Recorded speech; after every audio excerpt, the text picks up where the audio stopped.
सल्लल्लाहु अला मुहम्मदिन सल्लल्लाहु अलैहि व आलिहि वसल्लम। Welcome to the Biolish world students. Past indefinite का जो लेक्चर हम लोगों ने देखा उसमें हम लोगों ने पास्ट इंडेफिनेट सिंपल को डिस्कस किया था। पास्ट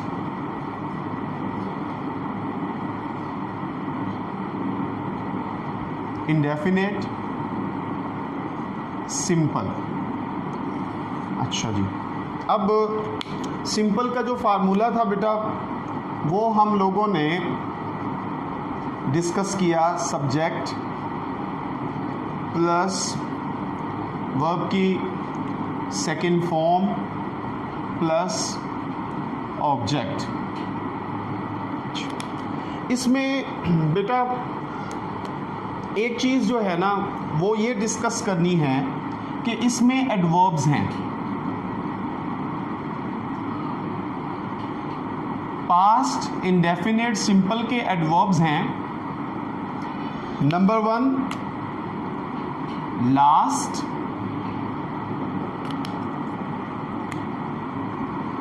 नंबर 2 yesterday और नंबर 3 है जी अगो। अब एक तो मैंने आप लोगों को बताया कि माजी करीब, माजी वस्त, माजी बईद। एक तो वो पहचान है कि स्टूडेंट को फ़ौरन कैसे पता लगेगा कि ये प्रेजेंट परफेक्ट है, पास्ट इंडेफिनेट है या पास्ट परफेक्ट है। एक और तरीका ये है कि एडवर्ब्स की मदद से स्टूडेंट जो हैं वो इजीली अंडरस्टैंड कर लेते हैं कि अगर किसी जुमले में लास्ट इस्तेमाल हो रहा हो, येस्टरडे इस्तेमाल हो रहा हो, अगो इस्तेमाल हो रहा हो, तो आप उसे पास्ट इंडेफिनेट सिंपल में इस्तेमाल करते हैं। अच्छा बेटा, यहाँ पर एक और चीज़ आप लोगों के साथ डिस्कस करूँ कि लास्ट के साथ आप मज़ीद अल्फाज इस्तेमाल कर सकते हैं, जैसे कि last day, last night, last week, last year, last month. मतलब कोई भी लफ्ज़ लास्ट के साथ इस्तेमाल होगा तो वो आपके इस्तेमाल होगा पास्ट इंडेफिनेट सिंपल में। इसके जो है ना आज हम लोगों ने जो फर्दर इसकी जो टाइप्स डिस्कस करनी है वो नेगेटिव। अब यहाँ पर थोड़ी सी चेंजिंग आती है फार्मूला के अंदर। अब वो क्या है जी? नेगेटिव का फार्मूला जो है वो है जी सब्जेक्ट प्लस हेल्पिंग वर्ब जिसे हम इमदादी फेल कहते हैं, डिड, प्लस वर्ब की फर्स्ट फॉर्म प्लस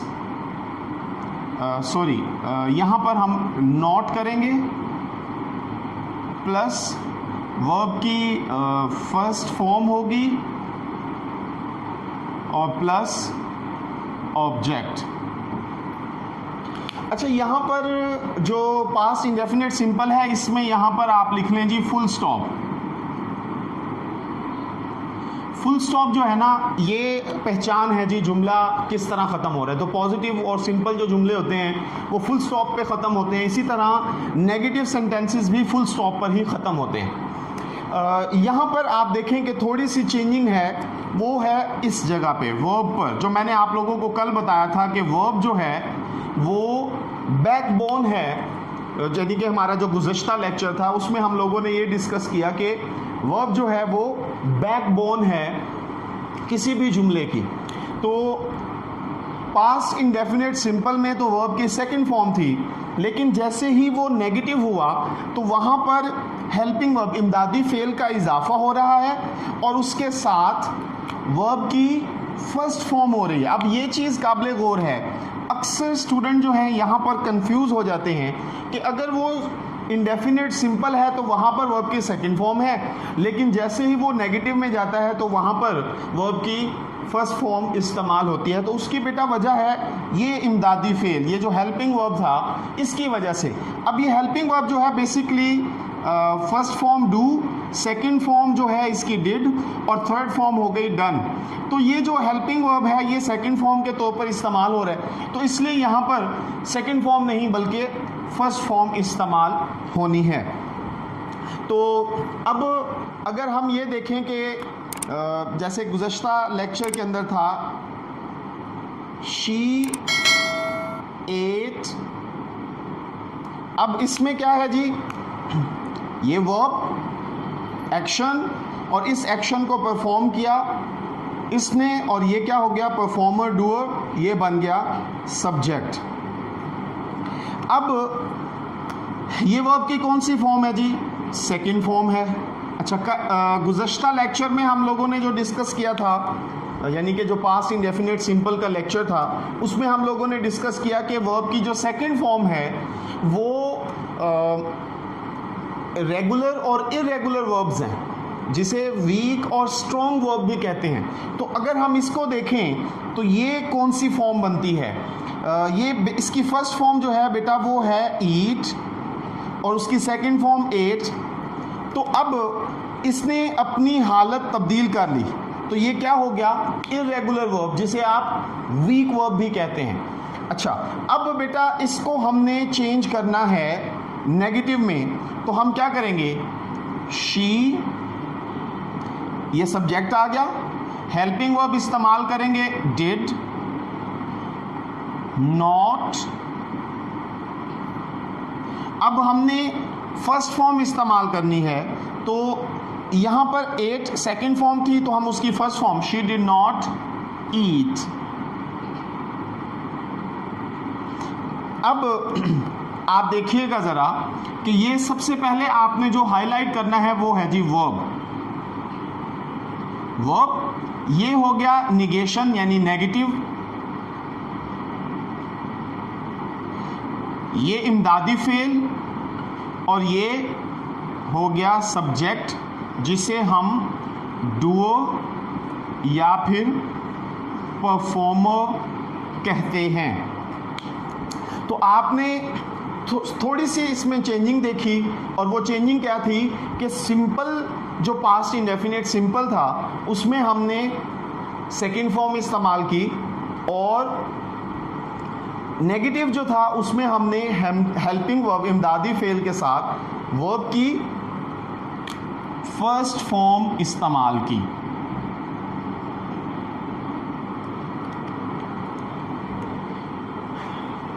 अब इसी प्रैक्टिस के साथ आपने क्या करना है जी, पहले एक पास्ट इंडेफिनिट कोई ऐसा काम जो माजी में हुआ हो उसका कोई सेंटेंस बनाकर उसके साथ फिर आपने उसको नेगेटिव में चेंज करना है। तो इस तरह एटलीस्ट 5 सेंटेंसेस की आप प्रैक्टिस करेंगे तो स्टूडेंट्स आपकी थोड़ी सी बेहतरी जो है इस जुमले में आपकी आ जाएगी। अच्छा बेटा, यहाँ पर एक चीज़ मैंने आप लोगों को जो है टेंसेस के लेक्चर में बताया था कि आपने इसको सिर्फ और सिर्फ समझना है। इसलिए जैसे अब ये आज ये मेजर बात थी, ये क्या मेजर बात थी कि अगर वर्ब की सेकंड फॉर्म आनी है सिंपल में तो नेगेटिव में वर्ब की फर्स्ट फॉर्म आनी है डिड के साथ। अब ये चीज़ सीखने के लिए हमें टेंसेस करने हैं, लेकिन अब कोशिश करें कि आप उर्दू से अंग्रेज़ी ना बनाएं, मतलब उर्दू के जुमले बनाकर उससे अंग्रेज़ी में नहीं, बल्कि कोशिश ये करें कि सिंपल जुमला बनाएं और फिर उसको, अच्छा सिंपल किस तरह बनाएंगे, इस फार्मूला की मदद से अपने आप को डेली रिकॉल करें। जैसे ही आपको फारिग वक्त मिले आप रिकॉल करें कि पास्ट सिंपल जो है इंडेफिनिट का उसके कौन से जो हैं क्या फार्मूला है और नेगेटिव का क्या फार्मूला है। इस तरह कुछ दिन रिकॉल करने से ये आपको अजबर हो जाएंगे, और जब आप जुमला कोई बनाना चाहेंगे तो उससे ये हो जाएगा कि आपके लिए कोई मसला नहीं रहेगा। अच्छा, फिर मज़ीद हम जाते हैं इंट्रोगेटिव पर।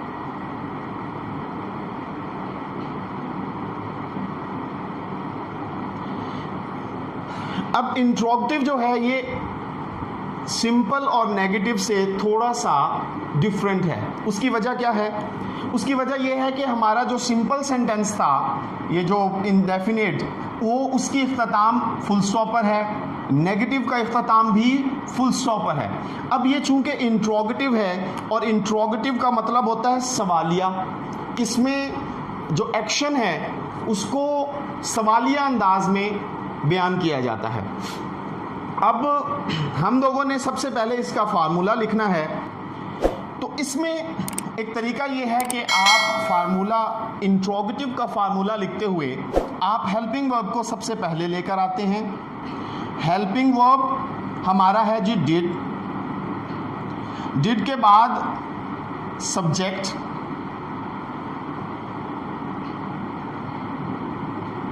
प्लस वर्ब की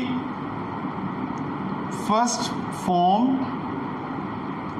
plus object plus question mark. अब ये जो पॉइंट है ये बहुत अहम है। एक जुमले का आगाज और एक जुमले का इख्तिताम आपको बताता है कि ये जुमला कौन सा है। अब अगर कोई स्टूडेंट इस पूरे फार्मूला को अप्लाई करता है और लास्ट पे क्वेश्चन मार्क को वो फरामोश कर देता है, मतलब वो इस्तेमाल ही नहीं करता, तो बेटा पता है क्या होगा? आपका पूरा जुमला ही गलत है। अब तो इसकी अहमियत बहुत ज़्यादा है। जिस तरह फुल स्टॉप की अहमियत है कि हमें बताता है कि ये जुमला मुकम्मल हो गया, तो पास्ट इंडेफिनेट सिंपल के इख्तिताम पे full stop, past indefinite negative के इख्तिताम पर फुल स्टॉप। लेकिन इंट्रोगेटिव जो है उसमें थोड़ी सी चेंजिंग है, यानी कि ये फार्मूले में से ही चीज़ें आगे पीछे शफल हुई हैं। यानी कि हेल्पिंग वर्ब शुरू में आ गया, सब्जेक्ट, वर्ब की फर्स्ट फॉर्म, ऑब्जेक्ट और क्वेश्चन मार्क। अब चूंकि हेल्पिंग वर्ब मौजूद है तो हमने नेगेटिव में बेटा डिस्कस किया था कि अगर ये इस्तेमाल हुआ है इस वजह से यहाँ पर वर्ब की फर्स्ट फॉर्म है, तो इसी तरह इंट्रोगेटिव में भी हेल्पिंग वर्ब की वजह से यहाँ पर फर्स्ट फॉर्म इस्तेमाल की गई है। तो हम उसी जुमले को ही इंट्रोगेटिव बनाएंगे। तो वो कैसे बनेगा? डिड शी ईट। अब इसमें क्या हुआ? ये वर्ब, ये सब्जेक्ट और ये आ गया जी आपका हेल्पिंग वर्ब, ये हो गया क्वेश्चन मार्क। अब आप अगर देखें तो ये फार्मूला की मदद से इन जुमलों को करना इंतहाई आसान है। अगर हम इन फार्मूलाज को रिकॉल कर लें, हम अपने फारिग औकात में इनको जहन में दोहराएं, तो उसका नतीजा ये निकलेगा कि ये हमें आसानी से जहन में रहेंगे। फिर हम अगर कोई जुमला बनाएंगे तो उसको बनाते हुए बहुत ही ज़्यादा आसानी जो है वो स्टूडेंट्स आपको मिलेगी। इंट्रोगेटिव में क्या हुआ बेटा कि हमने हेल्पिंग वर्ब शुरू में लेकर आए, फिर सब्जेक्ट को इस्तेमाल किया, वर्ब की फर्स्ट फॉर्म, यहाँ पर चूंकि ऑब्जेक्ट नहीं है तो ऑब्जेक्ट के बगैर ये जुमला बना है, और लास्ट पे हमने क्या किया जी? क्वेश्चन मार्क इस्तेमाल कर दिया। अच्छा, अब हम फर्दर जो हैं वो मूव करेंगे इंट्रोगेटिव नेगेटिव पे।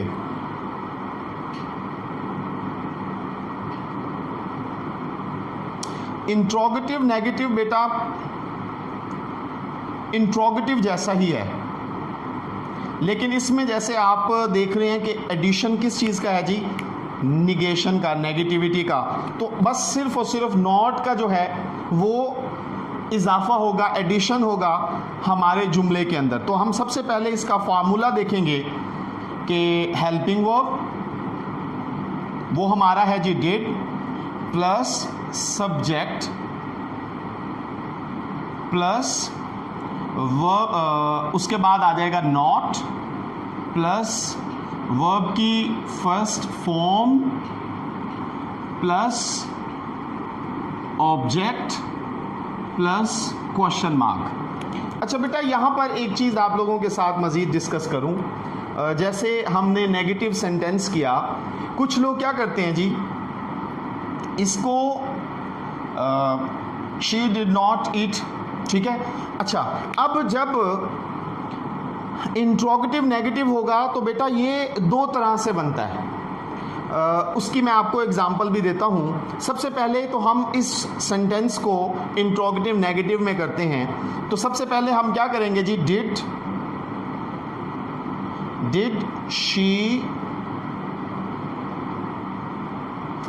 शी नॉट ईट, ये तो हो गया बेटा इस फार्मूले के मुताबिक। अच्छा, इसमें एक गुंजाइश ये है, सिर्फ इंडेफिनिट जो जुमला है, जो टेंस होता है बेटा, उसमें ये गुंजाइश होती है कि आप इसका हेल्पिंग वर्ब इस तरह भी कर सकते हैं। Helping verb did plus not plus subject plus verb की first form plus object plus question mark. मतलब ये कि अगर आप इसको इस तरह लिखें, डिडंट शी ईट, तो ये बेटा दोनों लिहाज से ही जुमले ठीक हैं। मतलब ज़्यादातर जो है ना, ये जो सेकंड वाला फार्मूला है, जिसमें मतलब मैंने क्या किया बेटा, हेल्पिंग वर्ब के फ़ौरन बाद नॉट लेकर आया। सिंपल जो मतलब पहले मैंने जो बेटा आप लोगों को डिस्कस किया था वो था इंट्रोगेटिव नेगेटिव में helping verb did plus subject के बाद बेटा हमने नॉट। अब ये तरीका हमारी इस तरतीब के मुताबिक चल रहा है। अच्छा बेटा, ओरल जब हम किसी के साथ गुफ्तगू कर रहे होते हैं, आप आपने कभी सुना होगा कि जब स्पोकन इंग्लिश की जाती है, जब आप किसी दूसरे के साथ हम कलाम होते हैं, तो उस वक्त जो है ये तरीका भी इस्तेमाल किया जा सकता है। मतलब डिडंट शी ईट, अगर कोई ये कह दे तो ये भी ठीक है।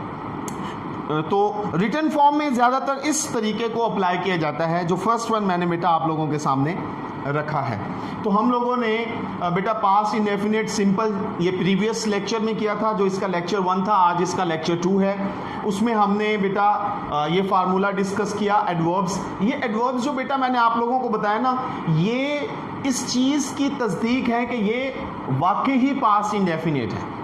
अच्छा बेटा, उसके बाद हमने नेगेटिव डिस्कस किया, subject helping verb did not plus verb की फर्स्ट फॉर्म ऑब्जेक्ट लास्ट पे फुल स्टॉप। फिर हम लोगों ने किया जी इंट्रोगेटिव मैंने आप लोगों को बेटा बताया, हेल्पिंग वर्ब स्टार्ट पे लेकर आए हम, सब्जेक्ट वर्ब की फर्स्ट फॉर्म प्लस ऑब्जेक्ट और लास्ट पे क्वेश्चन मार्क। अब जो हमने सिंपल और नेगेटिव किया था बेटा, उसमें तो फुल स्टॉप था, लेकिन जैसे ही हमने इंट्रोगेटिव किया तो उसमें फुल स्टॉप नहीं बल्कि क्वेश्चन मार्क इस्तेमाल हुआ। अच्छा बेटा, फिर हमने इंट्रोगेटिव नेगेटिव किया।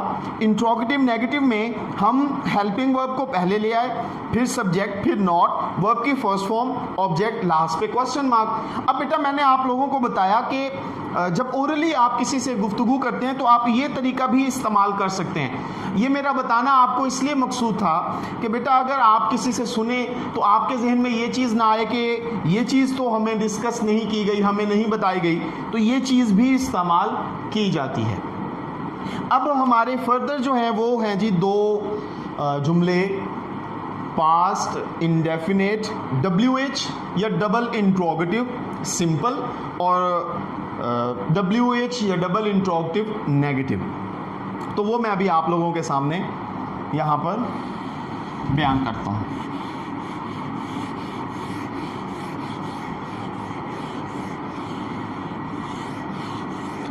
अच्छा बेटा, ये जो है ना जो इंट्रोगेटिव WH मैंने आप लोगों को जो प्रीवियस लेक्चर था इसका, उसमें मैंने बेटा आप लोगों को बताया था कि ये WH stands for WH family है। मतलब अब हमने करना है जी WH या फिर डबल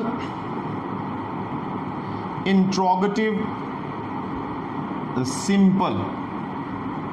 अच्छा बेटा, मैंने आप लोगों को बताया था कि ये मैं आप लोगों के साथ डिस्कस करूंगा। WH stands for WH family, जैसे कि why, when, where, what, who.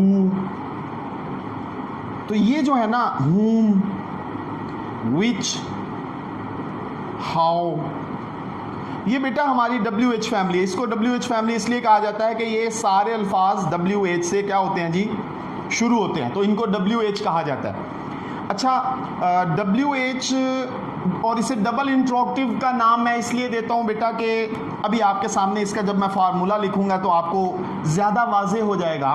बेटा ये आप देखिएगा कि इसमें क्या होता है जी, WH में सबसे पहले हमने WH वर्ड प्लेस करना होता है प्लस हेल्पिंग वर्ब, और हमारा हेल्पिंग वर्ब बेटा था did plus subject plus verb की फर्स्ट फॉर्म प्लस ऑब्जेक्ट और प्लस बेटा क्वेश्चन मार्क। तो मैं आप लोगों को बता रहा था बेटा डबल इंट्रोगेटिव, ये WH ये भी एक सवालिया फॉर्म होती है और डिड जो है वो भी सवालिया फॉर्म होती है। तो जब ये इकट्ठे इस्तेमाल होते हैं तो वो डबल इंट्रोगेटिव का नाम उसे मतलब इस्तेमाल किया जाता है। अच्छा बेटा, इधर जो है थोड़ा सा टेक्निकल हमने रहना है, वो ये है कि अक्सर बच्चे जो हैं यहाँ पर मिस्टेक कर जाते हैं। उसकी वजह क्या है कि वो WH का इस्तेमाल तो करते हैं लेकिन उसके फ़ौरन बाद बेटा सब्जेक्ट इस्तेमाल कर देते हैं। जैसे कि हमारा था जी इंट्रोगेटिव नेगेटिव में डिड शी नॉट ईट, तो हम इसको क्या करेंगे जी, वाई डिड शी ईट, क्योंकि हम सिंपल कर रहे हैं तो वाई डिड शी ईट।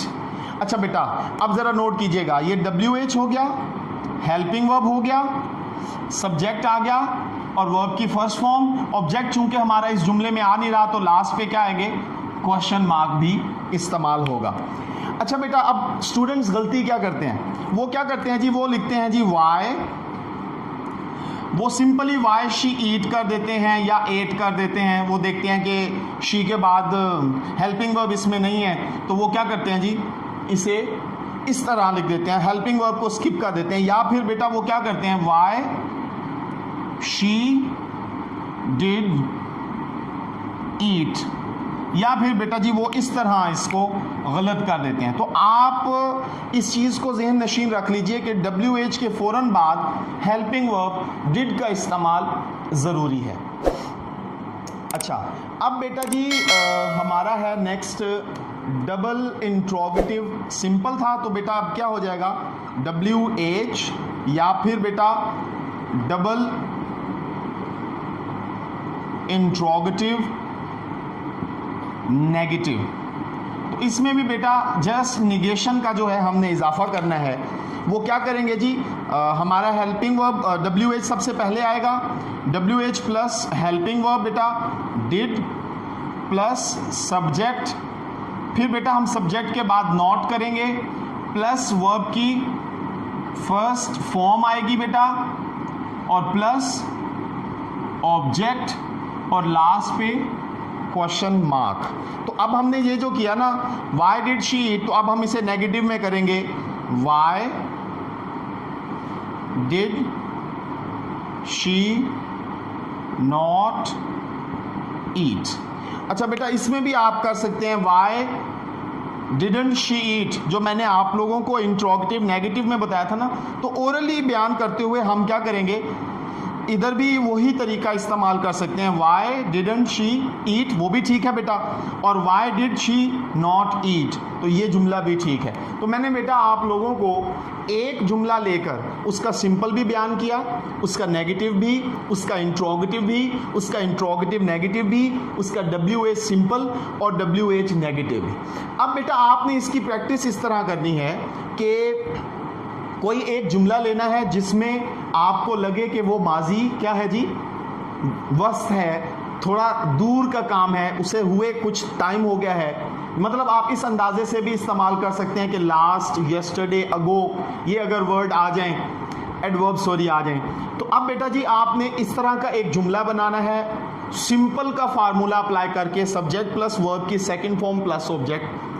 फिर उससे बेटा आपने नेगेटिव बनाना है, और नेगेटिव का मैंने आपको बताया बेटा subject plus helping verb did plus not plus verb की फर्स्ट फॉर्म। अच्छा बेटा, फिर आप इंट्रोगेटिव बनाएंगे, हेल्पिंग वर्ब पहले ले आएंगे, सब्जेक्ट प्लस वर्ब की फर्स्ट फॉर्म।